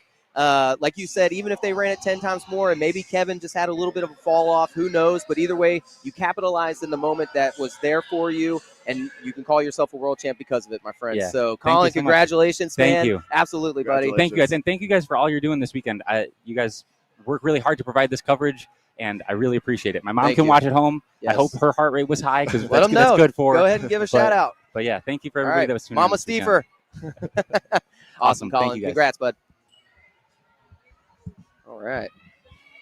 Anybody else, or do we maybe want to get Christopher in real quick, or? Yeah, this is Might as a well. dark horse. Yeah. This is a man. I don't know. You might have to move the camera up a little bit higher, Jason. We're definitely not standing on this No. one. I might be all right, but you, no way. All right, we have Christopher Von Hoff. That's right. Okay, Yep. awesome. Yeah. Christopher, well, welcome to OCR Report. Thank you for doing an interview, and congratulations on a second-place finish. Xander and I definitely talking beforehand, definitely mentioned your pure size and your height and everything, how tall are we? I'm 6'6". 6'6". All right. That is definitely on the average or high end of an NBA player, Yeah. which do we have a background in basketball or? I played basketball and volleyball, like golf in high school. So, Okay, so- yeah, I There played you all go. the sports. Yeah. How do you feel like this translates into the DEKA FIT arena for you? I feel like it translates really well, just like the competitive aspect of it. I think just a lot of these people don't go head-to-head in fitness a lot, especially in the DEKA. It's mostly just like gyms and stuff. So being able to have that competitive aspect, it really helps a lot, I feel like. Yeah, Yeah. absolutely. And I mean, nowhere did we really mention anything about as far as top 3 potential. Now, it's only Christopher because I just don't see you at many events, of course. And obviously, strong is where you best specialize in. But man, when you made that move off the skier, getting in first place, I'm sure you ruffled some feathers with Kevin Gregory and Colin Steefer and stuff, knowing like, oh, who is this guy? This guy making a move. And you held on to it through the entire bit of the race. Kevin made his move, of course, back at the bike, but then you made your move right back on the sled, and you just moved a little bit faster. At any moment, did you know that you were ahead of Kevin, and did you see Colin to your left as well? I didn't see Colin ever to my left, really until the burpees, and then he was just like there and like gone. And I was like, oh man, Yeah. like all of a sudden like he was just across the finish line. I thought it was just Kevin and I fighting for first and second, and then Sure. he was just gone. But coming like I can use my upper body strength really well on the ski erg, so I knew I could make a move there. And then going on to the sled push, sled push and pull, I thought Kevin might actually be a little quicker than me, but I was gaining ground. Yeah, each you were, time, yeah. And so that helped me build like a lot of momentum going into the burpees and stuff. And so I felt like really good going into there, but then Colin all of a sudden, like just out of the blue, was there, and I didn't even realize it. So, Yeah, and I guess given that, as you said, the strong and DEKA miles the same way, it's individual gym events. You're not necessarily going up against anyone at the time. So for you coming into this race, I mean, clearly you're aware of your competition to an extent. You know what Kevin can do, but did you have a strategy of trying to put yourself in a certain position relative to your competitors, or was it really just, hey, I'm going to attack this race how I want, do my thing, and hope it plays out? yeah, I kind of wanted to start out a little slow, actually. I feel like I do a lot better if I start out slower and like build into the race kind of. So I did that. I was only rowing like a 145 or so, and then going into the ski erg, I knew I could make a move, and then going into the bike, I knew Kevin was going to throw down an awesome time, and so I was like, I need to build a little bit of a lead and at least just be like a few seconds behind him, and I was able to do that. And so that helped me build a lot of momentum going into the sled push and pull and then the burpees. Speaking of splits, I mean, we couldn't see it on screen or anything like that. What was your ski time? It was like a 148.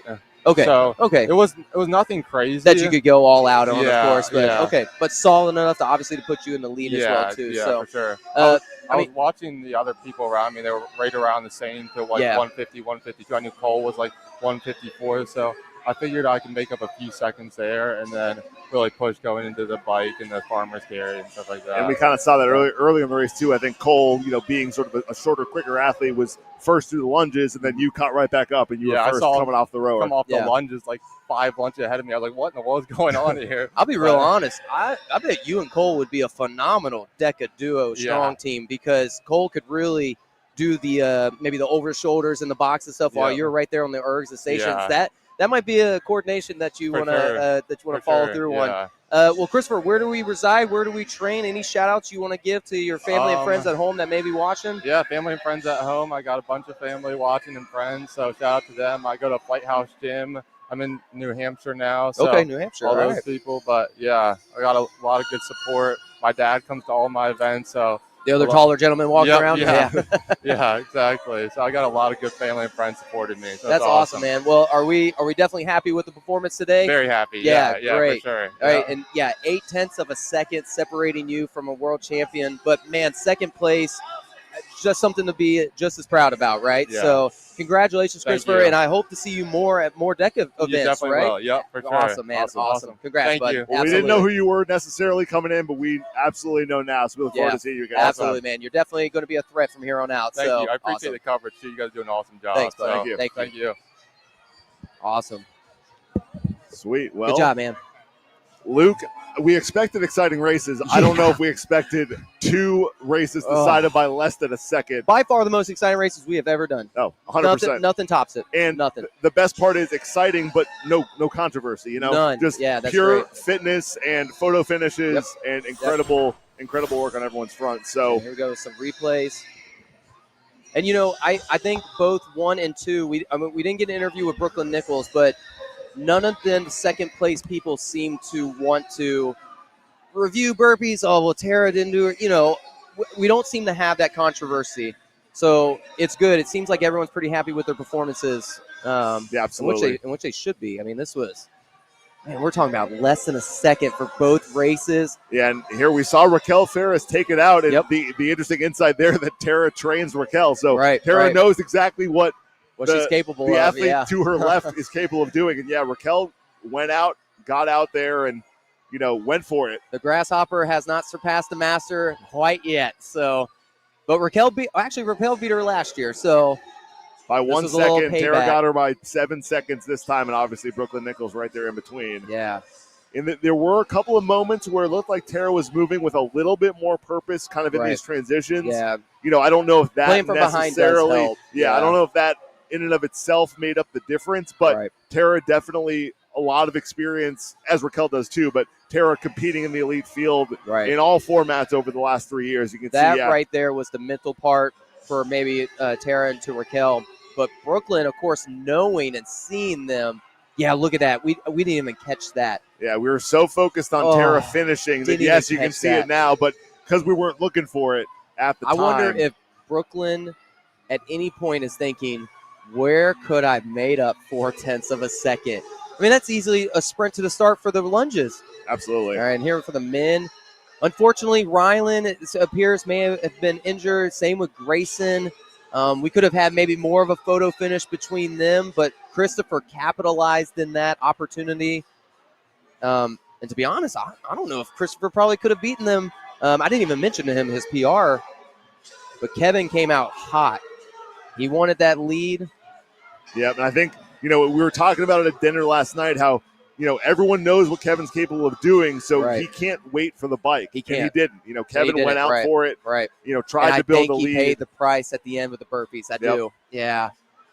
Again, he's got 2 more races today. It was close through the ski erg. Again, look, you can see we just heard from him. I mean, that frame that Chris has, the work that he can do on the ski erg. And here, this was the first kind of turning point where, and I don't know if he was starting to feel it there, but you see Grayson struggling right a tiny bit. I don't know if it happened with when he picked it up, but maybe something that occurred on the ski erg possibly. Maybe his Hulk smash technique isn't the best actually. Pulling a rotator cuff in the process. He said he had a cramp shoot down his side. Oh, he had a cramp. Okay, so we have confirmation it was a cramp. Well, which is honestly a good sign. Good news. Obviously not for the race itself, but for Grayson. I think he'll bounce back in the team. to not be something that's going to bother him. Right. The rest, it must have just been the angle he was at when he picked it up. Right. Something happened there. Obviously, at this point, Rylan Shattuck dropped out of the race. Grayson, I guess maybe the cramp might have been over, but maybe he was a little worried about it later on. Yeah, as you can tell, Grayson was not his normal self on the bike. The man's been competing all weekend, so a cramp was due to occur at some point, right? Yeah, and it was interesting to hear from Chris how, he knew he had to put in an effort on the bike, but he wasn't concerned necessarily about beating Kevin on the bike. Yeah. And he caught up on the sled. He did. We were a little bit surprised that we saw him moving faster. We weren't 100% sure if they were on the same length. And there's look at that Colin finish. Steefer Colin going across. Sneaking in. Christopher sliding. Colin says he's putting on his game face, but look, I think he looks surprised. Yeah. Well, Oh, thumbs up. we heard I from won? Colin All where right. he said he was planning on going across the line and then counting the bodies on the Right, ground. right. There were none. There were 0 none. bodies. And He was so the that last man explains standing. the surprise Or the there. first man standing, excuse me. So Tara Jackson and Colin Stiefer, Wow. phenomenal effort, but take Great nothing job. away from Brooklyn Nichols and Christopher Von Hoff in second Yes. place. And then, of course, Kevin Gregory Raquel and Raquel in third. Ferris in third. Strong Oh. podiums here in the DEKA Strong. Another Exciting. shake-up, and guess what? The game has been changed again. Yep. Because you can't just be a station powerhouse that survives the burpees. You have to attack on the burpees. We saw Absolutely. that from Brooklyn Yep. Nichols in second Yep. and from Colin Stiefer. The So game is changing a bit. absolutely. That's going to do it for our individual stream coverage here. Lots of team action, though, still to come here on the OCR 3 Report. more. Thanks for tuning in. How can we top it? I guess we'll find out. Let's find out. See you guys. See you.